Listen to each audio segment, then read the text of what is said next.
정경심 교수, 15개 혐의 가운데 11개 사안에 대해서 유죄 판단을 받아서 어제 법정 구속됐습니다. 정 교수 측은 앞서 전해드린 대로 즉각 항소하고 다투겠다는 뜻을 분명히 했고 1심 재판부 선고를 둘러싼 여야의 입장도 극과 극으로 엇갈리고 있습니다. 그런가 하면 잠시 뒤 윤석열 검찰총장의 징계 집행정지 신청에 대한 법원의 2차 신문이 시작됩니다. 여야 양측의 법률 전문가 모시고 이야기 나눠보겠습니다. 전 더불어민주당 법률위 부위원장 현근택 변호사, 그리고 국민의힘 법률위 부위원장 윤기찬 변호사 나오셨습니다. 어서 오십시오. 네, 안녕하세요. 안녕하세요. 어제 정경심 교수 네. 그 선고 결과 실시간을 보셨습니까? 네, 봤습니다. 예. 네, 변호사님도 보셨죠? 네. 예. 어떻게 일단 그 형량에 대해서 보셨는지? 일단은 조금 예. 예상보다 중형이 나왔고요. 유죄 인정 부분도 생각보다 많고요. 저는 특히 이제 법정 구속할 필요가 있었나 과연. 그러니까 법정 구속이라는 게 어찌 보면 과거에는 이제 뭐 보통 실형이 확정된 경우 했거든요. 그러니까 아마 피고인들이 가장 타격이 큰 게 법정 구속하는 경우입니다. 근데 이제 이유를 두세 가지 들었어요. 하나는 이제 뭐 반성을 안 하고 있다 얘기했는데, 반성 안 한다는 얘기는 한마디로 얘기하면 혐의를 인정 안 하고 있다는 얘기거든요. 근데 피고인이 혐의를 안 하고 있다고 구속시키면 그럼 다 인정하라는 얘기거든요. 그러니까 방어권에 제가 보면 문제 있는 것 같고, 그다음에 증거인멸 얘기를 했어요. 그러니까 그동안 증거인멸을 시도를 했으니까 앞으로도 할 것 같다라는 얘기인데, 그럼 이제 증거인멸과 관련된 재판하는 사람은 다 구속돼야 되는 거거든요. 그렇게 본다 그러면 좀 이제 이런 얘기하면 좀 그렇지만, 그 지난번에 윤석열 총장 문제 됐을 때 이제 이 판사 세평 얘기가 나왔어요. 거기에 이분이 뭐라고 돼 있냐면, 주관이 뚜렷하기보다는 여론이나 주변 분위기에 영향을 많이 받는다는 평이 있다, 이렇게 돼 있어요. 그럼 결국은 언론이라든지 여론이라든지 이런 데 신경을 많이 쓴 게 아니고, 물론 저는 뭐 저 이 세평 자체는 잘못됐다고 봅니다만, 그 논리라든지 저 판결문 이제 좀 얘기해 보겠습니다만, 논리적으로 좀 모순되는 부분도 많이 보이고 있어서 저는 뭐 약간 아까 그 변호인 얘기처럼 혐의를 인정하지 않은 것에 대한 괘씸죄 부분이 저는 많이 영향을 미쳤다라고 볼 수밖에 없는 것 같습니다. 변호사님은 어떻게 보셨습니까? 이 재판이 상당히 오랫동안 진행이 됐던 것이고요. 재판장 한 명의 개인적인 성향이 반영될 수 없는 그 재판부 구성이에요.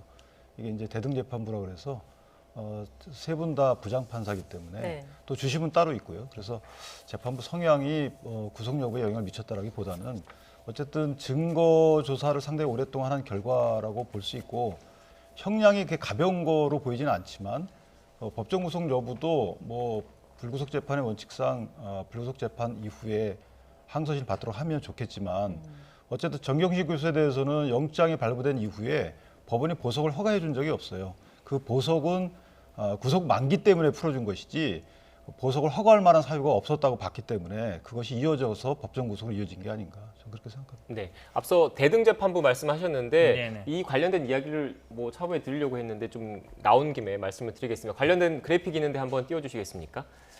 그 보통 일반 합의부 재판부 같은 경우에는 부장판사가 있고 배석판사가 그렇죠. 있잖아요. 네. 그런데 상대적으로 부장판사가 경력이 많고 연륜이 있기 때문에 물론 각 법관들마다 고유의 그 가치 판단을 하겠지만 주도권을 부장판사가 갖고 있는 경우가 많지 않습니까? 그런데 이번에 정경심 교수의 그 1심 선고를 담당했던 재판부 같은 경우에는 앞서 윤 변호사님께서 말씀하신 것처럼 경력 대등 재판부라고 네네. 부장판사 분들이 다들 그 합의부를 구성을 했더라고요. 그래서 일각에서는 그 이 부장판사 분들이 어떻게 보면 정경심 교수의 혐의에 대해서 어느 정도 일치된 의견을 받고 그게 형량에 반영된 게 아닌가라는 얘기를 하고 있던데, 변호사님께서는 어떻게 보십니까? 물론 뭐 세 분이 다 보니까 경력이 한 24년에서 21년 정도 되신 분들이에요. 그러니까 부장판사 세 분이 한 것이죠. 그러니까 네. 보통은 부장 한 분이 있고 주심이 있는데, 지금 이제 두 번째 임정엽 판사님이 한 거라서 물론 뭐 합의는 했을 걸로 봅니다. 근데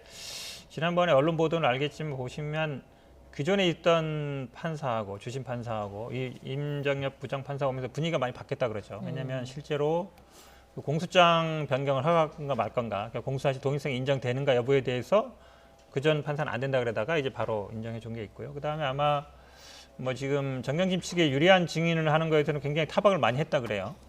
그런 거 보면 사실은 어느 정도 심증을 갖고서 들어온 게 아닌가라고 볼 수밖에 없을 것 같고, 말씀처럼 뭐 세 분이 합의는 했겠지만 그래도 주심 판사 영향이, 왜냐하면 대등하면 예를 들어서 부장이 있고 배석이 있으면 아무래도 부장 말 따라가는데, 이렇게 세 명이 대등하면요. 그 주심 한 사람 의견이 있다 그러면 다른 분들이 내가 보기에 나는 그렇지 않다라고 강력하게 얘기하기는 쉽지 않을 거예요. 왜냐하면 알겠지만 25부라 돼 있지 않고 25-1부, 25-2부, 25-3부 해서 각 부를 오히려 별개로 나누고 있거든요. 그럼 오히려 그 지금 주심 맡고 있는 임정엽 부장 판사가 주도적으로 했을 가능성이 더 높다. 다른 분들도 물론 의견을 제시했겠지만 아마 주심 이 부장이 얘기하는 거에 대해서 거의 따라갔을 가능성이 높지 않은가라고 보고 있습니다. 그 재판장하고 주심은 좀 다른 거고요.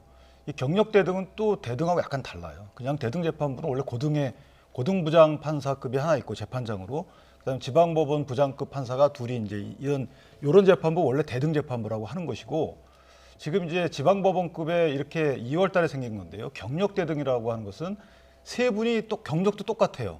20년 다 이상 된 분들이거든요. 그래서 아마 합의의 실질적인 합의 과정이 있었을 것이다. 그것을 위해서 만든 재판부가 하기 때문에 저는 재판부에 대한 마음에 안 들고를 마음속으로 할 수 있겠지만 정치권에서 재판부에 대한 공격을 하는 것은 특히 이 재판 관련돼서는 옳지 않다라고 보고요.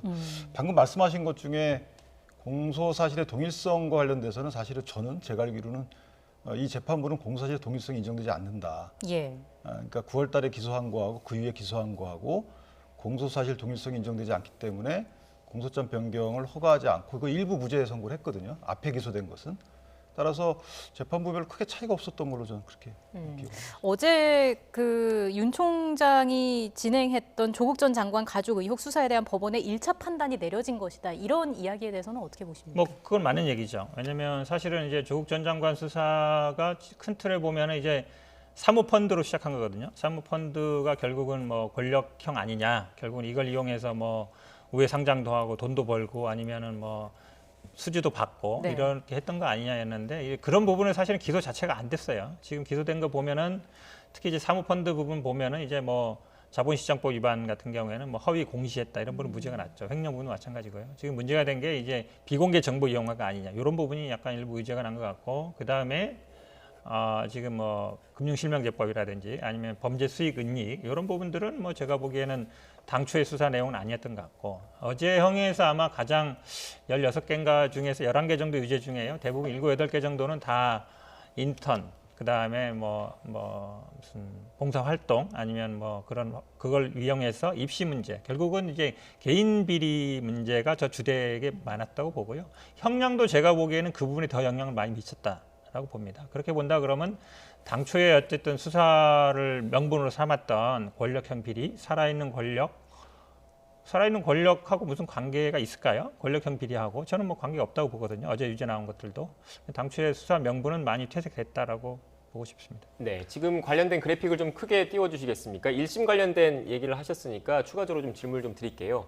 앞서 지금 보시는 것처럼 이 조범동 씨와 관련된 그 재판이 있었고 조범동 씨 같은 경우에는 업무상 횡령으로 일단 그 사법적인 판단을 받았지 않습니까? 그런데 공통적으로 조범동 씨와 그 정경심 교수 모두 그 재판에서 모두 그 정경심 교수는 코링크피라는 사모펀드 운용사의 자금을 횡령하지 않았다. 업무상 횡령 혐의에 대해서는 재판부가 인정을 하지 않았습니다. 다만 이 그 정경심 교수가 건넨 돈 10억 원의 이 성격을 놓고 이게 투자금이냐, 그러니까 돈을 투자한 거냐 아니면 대여금이냐, 빌려주는 것이냐에 대해서는 판단이 좀 다른 것 같더라고요. 그런데 이게 중요한 게 이 조국 전 장관 관련된 재판에도 좀 영향을 주지 않을까라는 그 일각의 분석이 있어서 그런 거거든요. 어떻게 보십니까? 그러니까 이 사건에 대해서는 그 금원의 성격이 대여금인지 투자금인지 크게 달라지진 않아요. 왜냐하면 조범동 씨 사건에서도 뭐 10억 원 한 번 5억 가고 그 다음에 5억 갔거든요. 그러니까 10억 원 정경심 씨 측이 투자한 돈에 대해서 대여 또는 투자한 돈에 대해서 5억 원은 무죄가 나왔어요. 그러니까 5억 원은 그 조범동 씨가 그걸 사용해버려요 개인적으로.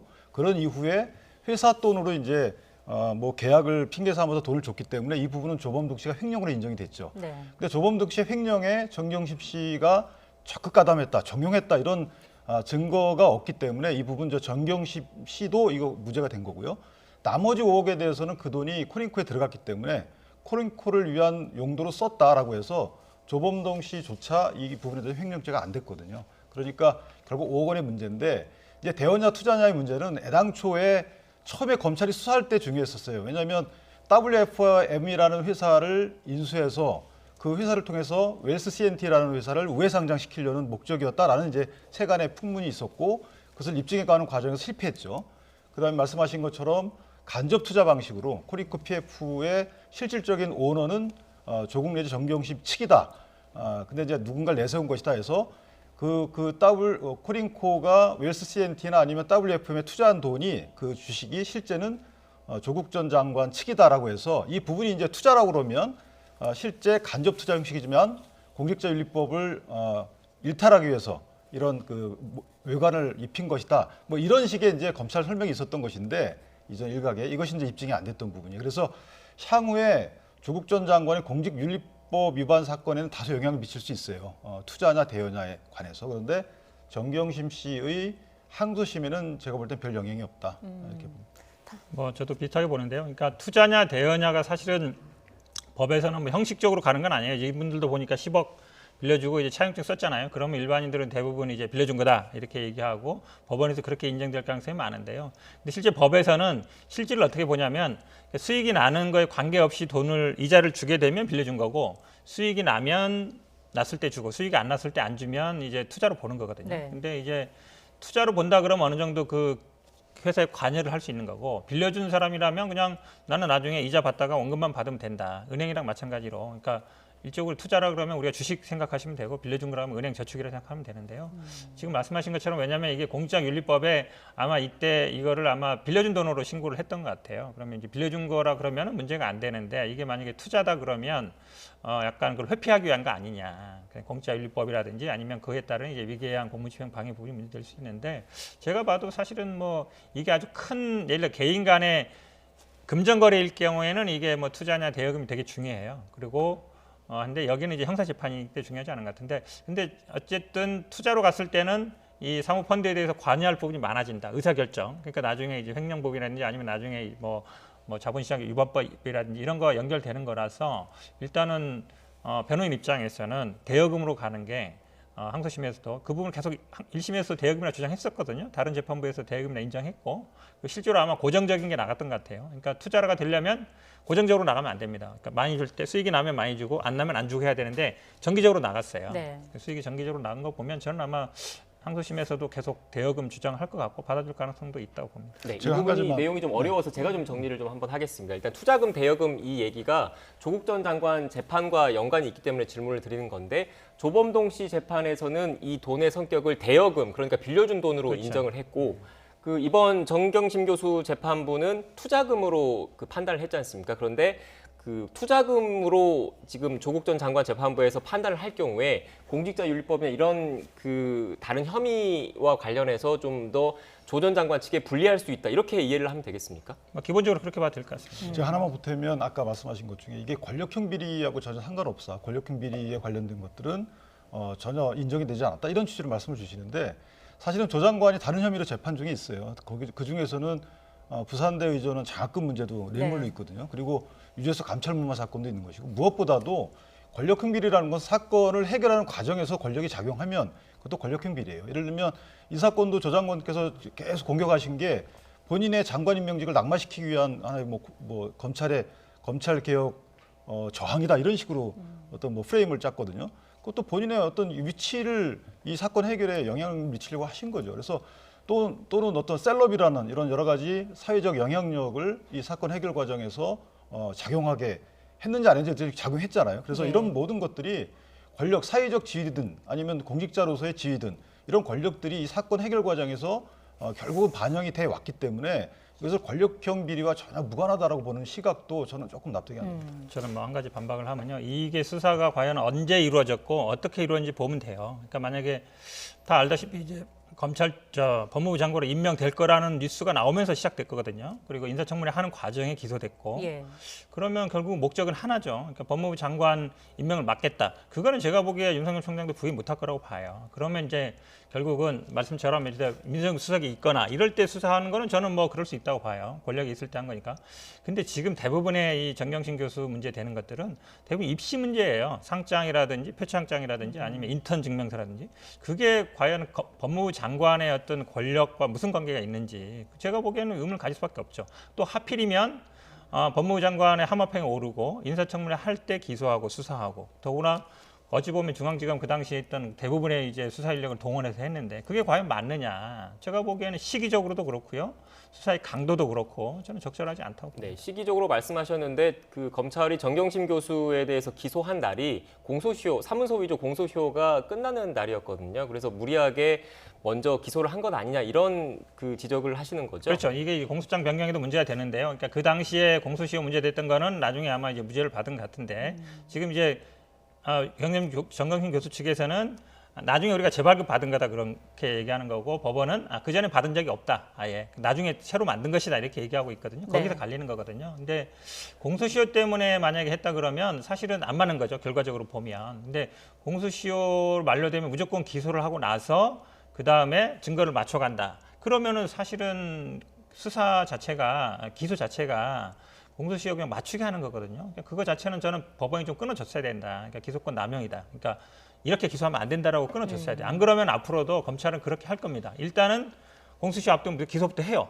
그다음에 증거는 이제 만들어 가는 거죠. 네. 만들어 간다기보다는 수집해가지고 이제 하는 과정을 끊을 수 없다. 그러니까 결국은 법원의 역할이라는 게 검찰의 적법한 수사라든지 아니면은 적법한 기소 이런 것들을 통제하는 수단이라 해야 되는데 그 역할을 못 하고 있다. 그러면 저는 이 기소와 수사를 분리해야 되는 이게 사실은 같이 있기 때문에 이런 거예요. 만약에 분리돼 있으면 기소하는 사람이 그럴 게 할 리가 없죠. 아니, 네. 증거가 없는데 어떻게 기소하냐? 당연히 이거 할 거잖아요. 기소가 네. 안 되죠. 그러니까 이번 사건을 통해서도 왜 수사와 기소가 분리돼야 되는지 분명하게 보여주는 네, 거죠. 변호사님 그런데 그 제가 입시 비리 관련해서 아까 공소시효 말씀드렸는데 또 반대 입장에서는 이번에 그 재판부가 입시 비리와 관련된 혐의는 모두 유죄로 인정했지 않습니까? 그 부분에 대해서 또 할 말씀이 있으실 것 같아요. 그러니까 그 당시에 9월 7일인가 아마 그 공소시효 만료일이라서 그날 안 하게 되면 또 직무유기였단 말이죠. 그래서 위조 사실은 분명한데 왜냐하면 그 결재권자가 나는 준 적이 없다라고 밝혔고, 그러니까 위조 정에 분명히 나왔단 말이에요. 근데 위조하는 방법, 구체적인 방법에 대해서는 몰랐을 경우에 불상의 방법으로 위조했다라고 해서 기소를 안 하게 되면 그것도 직무유기예요. 그러니까 결국은 검찰의 그러한 기소가 적법했다는 거 이번 판단이 나온 거거든요. 그러니까 2012년도 9월 7일 한번 표창장을 만들었고, 그다음에 2013년도 6월 달에 다시 한번 재발급 받았다고 주장하시는 부분이 나중에 알게 된 사실이기 때문에 네. 몰랐던 검찰 입장에서 그 당시엔 불가피했다라는 것이고, 또 하나는 입시 비리가 결국 이게 권력형 비리와 아무 관련 없고 중요성이 이렇게 낮은 거라고 보는 여권의 시각도 저는 이해하기 어려워요. 이 입시 비리라는 것은 사실은 국민 시각에서 볼 때는 권력형 비리로 평가할 만큼 오히려 그 이상의 중대한 범죄로 봐줘야 되는 것인데 여권에서는 일부러 이걸 폄하하는 듯한 모습은 저는 참 보기 안 좋다. 네, 이제 뭐 정 교수 측이 즉시 항소를 했으니까요. 관심은 2심에 쏠리고 있습니다. 관련해서는 조금 더 상황을 지켜봐야 할 것 같고요. 이어서 윤석열 총장의 2차 신문 얘기로 좀 넘어가 보겠습니다. 이제 3시부터 집행정지 신청 추가 신문이 이제 시작이 된 것으로 지금 전해지고 있습니다. 추가 신문위를 잡는 게 집행정지 신청에 있어서는 좀 이례적인 일인 이례적이죠. 거죠. 그러니까 보통 간단한 뭐 음주운전 집행정지 이런 건 아예 신문기를 열지도 않고요. 이렇게 이제 직위와 관련되거나 좀 다툼인 경우는 한 번이었습니다. 근데 이제 2번 여는 경우는 이례적이죠. 근데 아마 재판부 자체가 밝힌 것 같아요. 네. 그러니까 집행정지 사건에서 본안까지 다투지는 않거든요. 근데 이번 아마 집행정지는 본안까지 포함하고 있습니다. 사실은. 왜냐하면 뭐 내년 7월까지 본안 판결이 날 가능성이 높지 않기 때문에 사실상 본안까지 겸하고 있어서 본안 재판까지 하기 때문에 뭐 심리를 한 번 더 여는 것으로 보입니다. 네, 지금 이 시각 뭐 2차 신문이 조금 전에 한 5분 전쯤에 시작됐을 것 같은데 네. 가장 궁금한 거는 언제쯤 결론이 나올지 그리고 어떤 결과가 나올지인데 변호사님께서는 어떻게 예상하십니까? 저는 사실 첫 신문기일 열린 이후에 좀 시간이 지났기 때문에 오늘 나올 가능성은 크진 않지만 월요일 정도까지는 반드시 나올 것 같다. 왜냐하면 지금 말씀하신 대로 이 본안 사건을 대신하는 만족적 가처분 비슷한 거라서 여기서 징계 사유까지 다 따지거든요. 징계 사유 따지고 그다음에 징계 절차 중에서 징계의 구성이 이거 과연 적법했느냐 여부 따질 것 같고, 그다음에 징계 의결 과정에서의 문제점이 없었는지, 그다음에 징계 사유 중에 하나인 감찰 개시 관련해서 총장의 어떤 승인이 있어야 되는지 여부까지 재판장이 소명을 구했다면 그것은 이미 이제 본안 심리까지 상당히 심리가 진행된 상황이에요. 그렇다면 낸 서면에 대해서 오늘 몇 가지 재판장이 더 물어보고 확인을 구한 뒤에 아마 신문 절차를 마치고 나서부터는 언제 결정할지는 그다음부터는 뭐 시기가 제한이 없는 거라서 저는 상당히 빠른 시일 내에 결정이 될 것이다 이렇게 생각을 합니다. 어떤 결과가 나올 것 같으세요? 저는 이렇게 신문길이 2번 열리는 걸로 봐서, 그러니까 본안 사건의 재판 절차가 유사하게 가는 걸로 봐서는 예전보다는 윤석열 총장 측의 주장이 받아들일 가능성이 있다. 그 중에 하나가 물론 회부할 수 없는 손해의 종류가 이게 사회적 또 공익이 그 손해에 포함되느냐 여부가 이제 문제가 될 수 있어요. 그런데 이게 1심 이전에 그 집행정지 사건에서는 조 부장 판사는 그 포함시켰거든요. 또 하나는 윤 총장의 그 명예훼손이 심각해지고 여기서 만약 결정 안 해주게 되면 본안 사건은 없어지게 되는 거예요. 본안 사건 사실 소외이익이 없어질 가능성이 크거든요. 그럼 본안 사건에서 본인이 무고함을 밝힐 수 있는 기회가 없어지기 때문에 저는 인격권 내지 그런 데 명예훼손의 심각한 효과성 손해로 봐서 인용될 가능성이 없지 않아 있다. 오히려 공공의 이익에 그렇게 하는 것이 더 도움될 것이다라고 그런 식의 판단으로 갈 가능성이 있어요. 저는 좀 뭐 달리 보고 싶은데 아까 그 그래프 한번 보시고 싶은데요. 사실은 이제 보통 집행정지에서는 말씀드린 3가지만 봅니다. 회복할 수 없는 손해가 있냐 없냐, 그다음에 긴급한 필요성이 있냐.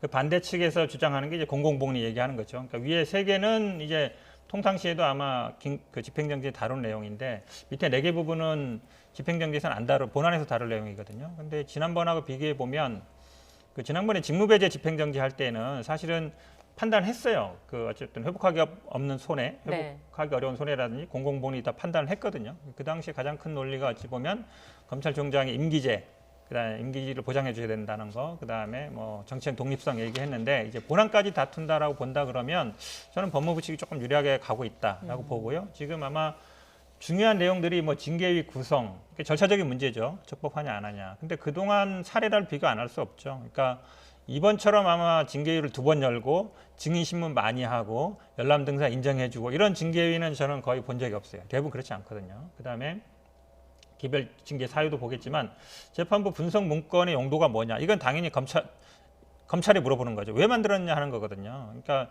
지금 윤석열 총장 측에서는 그냥 공판 참고 자료다 그러는데 공판 참고 자료를 공판 검사가 만들면 되지 수사정보처에서 만들 필요가 없잖아요. 그러니까 질문 자체에 약간 의도 있는 거고요. 그다음에 7번째 질문도 굉장히 중요한 거예요. 이게 뭐냐면 채널A 사건이었는데 결국은 검찰총장은 수사지휘권이 있지만 감찰 규정에는 어떻게 되어 있냐면 대검 감찰부장은 감찰을 개시할 때나 아니면 결과만 보고하면 되게 돼 있어요. 네. 안 그러면 고위직이라든지 총장과 측근이라든지 총장에 대한 감찰은 절대 불가능해요. 왜냐하면 총장이 절대 승인 안 해줄 거니까. 그러면 결국은 검찰청장의 승인을 받아야만 감찰을 할 수 있느냐 이걸 묻는 거거든요. 그럼 감찰의 기관의 독립성이라든지 아니면 그걸 어떻게 보장할 거냐 이런 질문 취지라고 봐서 저는 뭐 법무부 측의 약간 질문 자체에 약간 유리하게 가고 있다라고 보고 있습니다. 네. 제가 하나 말씀드리면 이 감찰 규정에 보면 대검 그 감찰본부 운영 규정에 보면 사실은 그러니까 대검 감찰위원회가 또 따로 있어요. 이게 중요 사건의 경우에는 감찰부장이 대검 감찰위원회에 의무적으로 어떤 뭐 회의를 거쳐야 돼요. 근데 이거 안 거쳤죠. 그다음에 말씀하신 것처럼 감찰이 개시된 사실 및 결과만 통보하도록 돼 있지만 그 이전에 승인받지 말아라는 이런 단어는 없는 거예요. 그러니까 우리가 수사 개시할 때도 마찬가지입니다.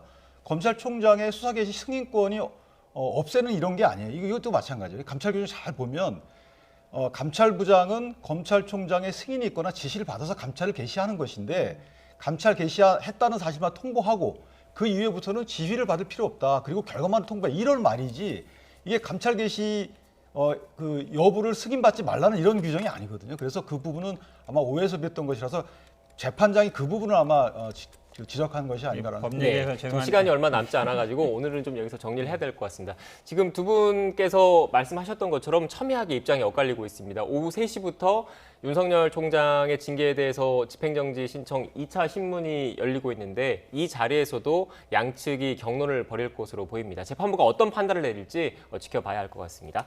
지금까지 전 더불어민주당 법률위 부위원장 현근택 변호사, 국민의힘 법률위 부위원장 윤기찬 변호사와 함께 이야기 나눴습니다. 오늘 말씀 고맙습니다.